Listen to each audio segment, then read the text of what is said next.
അസ്സലാമു അലൈക്കും വറഹ്മത്തുള്ളാഹി വബറകാതുഹു. എല്ലാവർക്കും നിത്യജീവിതത്തിൽ ഉപകരിക്കുന്ന നല്ല പവർഫുള്ളായ ഒരു ദിക്റിനെ കുറിച്ചാണ് ഇന്ന് പറയാൻ പോകുന്നത്. കുട്ടികൾക്കും വലിയവർക്കും ഒരുപോലെ ഉപകരിക്കുന്ന ഒരു ദിക്റാണ്. കുട്ടികൾക്ക് പ്രത്യേകം ഉപകരിക്കും ഇൻഷാ അല്ലാഹ്. മനുഷ്യന് മറവി എന്നുള്ളത് കൂടപ്പറപ്പാണ്.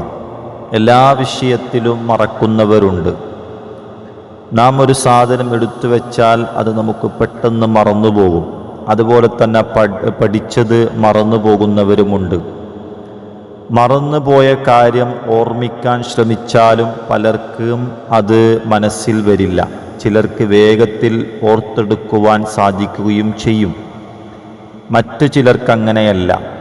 പറഞ്ഞു വരുന്നത്, മനഃപ്പാഠമാക്കിയ കാര്യം മറന്നുപോയാൽ അതുപോലെ തന്നെ മറന്നുപോയ കാര്യം ഓർമ്മയിൽ വരുത്താൻ ഒരൊറ്റമൂലിയാണ് പറയാൻ പോകുന്നത്. അള്ളാഹുവിൻ്റെ നാമങ്ങളിൽപ്പെട്ട രണ്ട് നാമങ്ങളാണ് യാ മുബ്ദിഉ യാ മുഈദു. മുബ്ദിഉ, യാ മുബ്ദിഉ എന്ന് പറഞ്ഞാൽ സൃഷ്ടിച്ചവൻ, ആദ്യമായി സൃഷ്ടിച്ചവൻ എന്നാണ് അതിൻ്റെ അർത്ഥം. മുഈദുഹു, മുഈദ് എന്ന് പറഞ്ഞാൽ മടക്കുന്നവൻ, ആവർത്തിക്കുന്നവൻ എന്നാണ് അതിൻ്റെ അർത്ഥം. കിതാബുകളിൽ മഹത്തുക്കൾ എഴുതി വെച്ചതായിട്ട് കാണാം.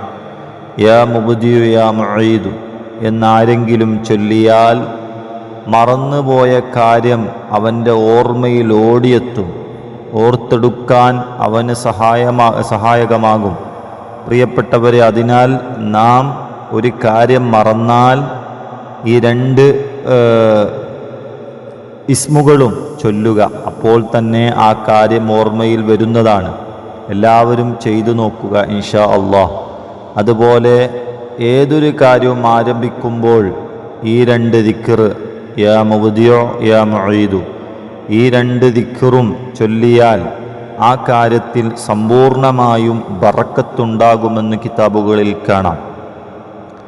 അതുകൊണ്ട് പ്രിയപ്പെട്ടവരെ, കുട്ടികളും മുതിർന്നവരും എല്ലാവരും ഈ ഇസ്മ നല്ലവണ്ണം പഠിച്ചു വെക്കുക.